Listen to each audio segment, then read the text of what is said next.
What's up, everybody? Wall Street Custodian here, coming with a quick video. Try to keep this one quick. Tell you why I'm pissed. Remember, none of this is financial advice. You know that, though. None of this is financial advice. You got to do your own research always, no matter what it is, right? Okay. Let me tell you why I'm pissed. Let me ask you a question. When you're doing your finances, stocks, whatever it is, however you invest your money, if things go south, you take it on the chin, right? It sucks. You lost your money. However that may be, again, be it stocks, be it bad investments, be it real estate, doesn't matter what it is. If you lose all your money, countless millions and millions of people have lost all their money in their lives. Some bounce back, some don't, right? Do any of them get bailouts? Do you get a bailout? When they put subprime mortgages, right, when they pump them out by the thousands, hundreds of thousands in '08, giving loans out to people who had no business getting these loans. Who did they bail out? Did they bail out the people so then they can pay the money back to the banks and then everybody's whole? No, they just gave it to the rich and powerful elite, right? Listen, I'm a capitalist, but there's nothing I hate more than crony capitalism. To see these big institutions, big banks make reckless moves and then just get bailed out for it just grinds my gears, as Peter Griffin on Family Guy would say. It just grinds my gears. I don't get a bailout. You don't get a bailout when things go south. If we were reckless with our money, no, it's better luck next time. Better learn next time not to buy this stock that we just short sold to crap and it went to zero. Well, better luck now. They're raising interest rates, nothing new. But a bank can go down or whatever the case, and there's bailouts are immediately, even if it didn't happen, whatever. I know this is not exactly the same as 2008. Well, I think this could be even worse depending on what happens. The bottom line is, though, right away talks of a bailout. Right away, hey, bailout time. It's ridiculous to me.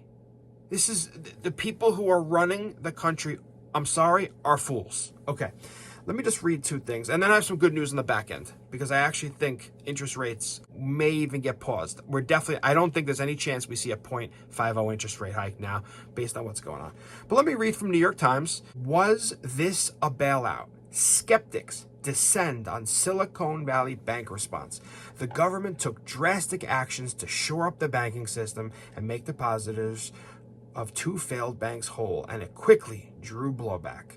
A sweeping package aimed at containing the damage to the financial system in wake of the high-profile failures has prompted questions about whether the federal government is again bailing out Wall Street.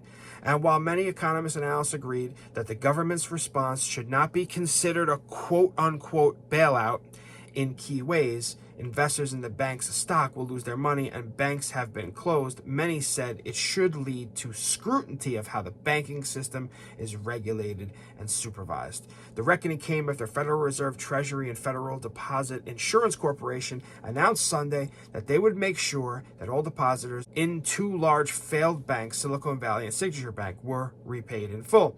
The Fed also announced that it would offer banks loans against their current treasuries and many other asset holdings, treating the securities as though they were worth their original value, even though the higher interest rates have eroded the market price of such bonds.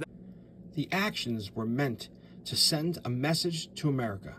There is no reason to pull your money out of the banking system because your deposits are safe and the funding is plentiful, which I get. That's very important. Don't get me wrong. The point was to avert a bank run that could tank the financial system and broader economy. It was unclear on Monday whether the plan would succeed. Regional banks' stocks tumbled, and nervous investors snapped up safe assets.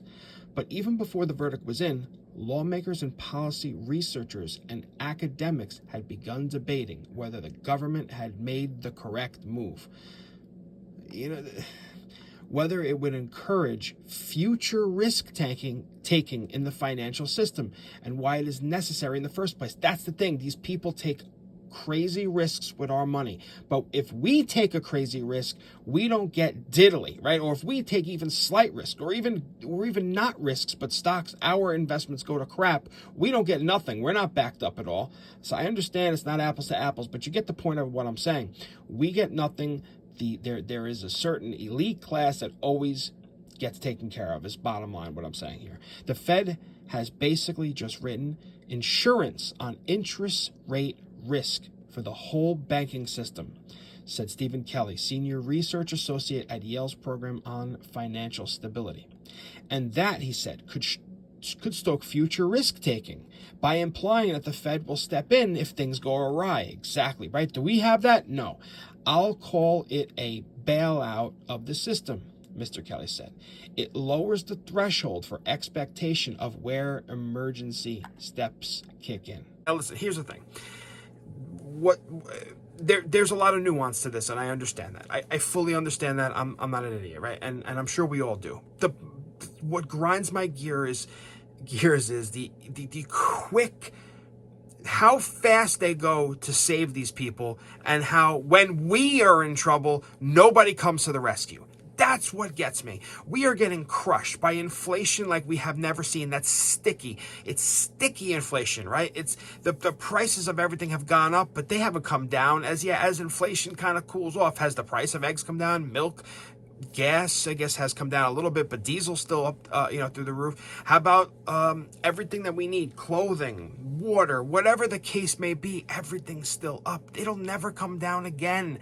It has eroded. Anybody, if you got like a 2% raise, that in a year, if you're lucky enough to get that, the inflation ate that over by fivefold. We're getting crushed, and while these big institutions can just basically be reckless with their money, and they get bailed out. It's just something I want to talk about that just irks me to my core. Now, there's a little bit of good things I want to talk about here.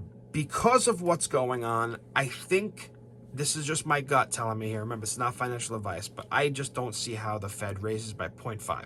There was a lot of concerns that the Fed was going to raise by 0.5 tomorrow. I just don't see how that's on the table whatsoever. I even think that there could be a pause. Let's check it out. S&P, NASDAQ surged today.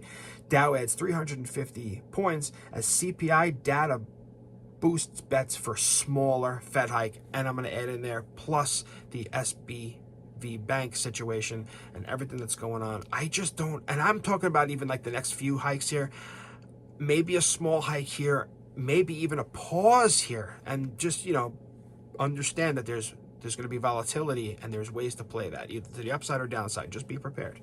All right, you want to be aware of what's going on here. Tomorrow is a huge day. So U.S. stocks rose Tuesday after consumer inflation for February cooled as expected and bolstered expectations for a smaller rate hike at the Federal Reserve's upcoming Monetary Policy Committee next week. The financial sector and heavyweight financial stocks rebound after their recent decline due to the collapse of SVB and Signature Bank. By midday, the tech-heavy NASDAQ was up 2%. As we all know, market participants had over the last month built up expectations of continued rate hikes from the Fed following hotter than expected economic data on the inflation and labor market, not to mention the things that some of the Fed people had said and Jerome Powell said, and everybody was thinking 0.5 was on the table, right? However, those expectations have been swiftly recalibrated since Friday after U.S. regulators took over came in and swooped in to save them, took over SVB and Signature Bank following liquidity crisis at the lenders.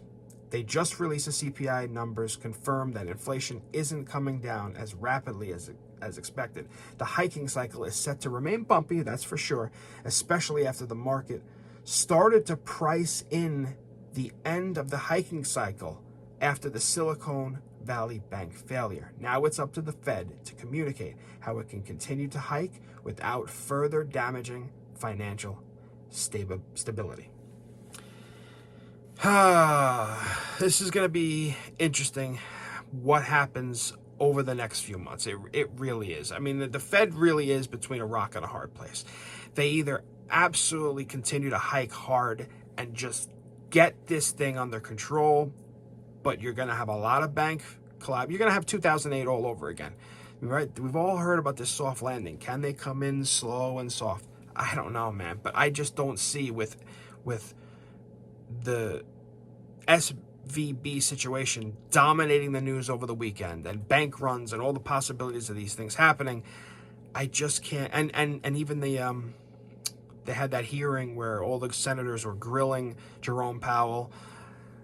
I just can't see them doing a 0.5 hike here. I could be wrong, right? But I think a lot of people are thinking the same thing. I think it's a 20% chance of no hike and about like a 70% chance of a 0.25. I think 0.25, we see a positive reaction. Anything that's not 0.50, I think we see a positive reaction. So, there's going to be ample trading opportunities out there. And be prepared for when this thing turns around. Who knows when it's going to be, when they start to pause. And that first cut, I just can't wait for that first cut. It's a shame that our markets rely on this. It's a shame that our markets rely on what the Fed is doing. It shouldn't be like that, but this is problems that go back decades that caused this to be this way. So basically, I have learned so much more. It's solidified what I thought, and now I know that basically you can't fight the Fed. You got to ride with it, So hopefully everybody has learned that as well. Guys, I appreciate you watching this video. More to come. I'll catch you in the next one.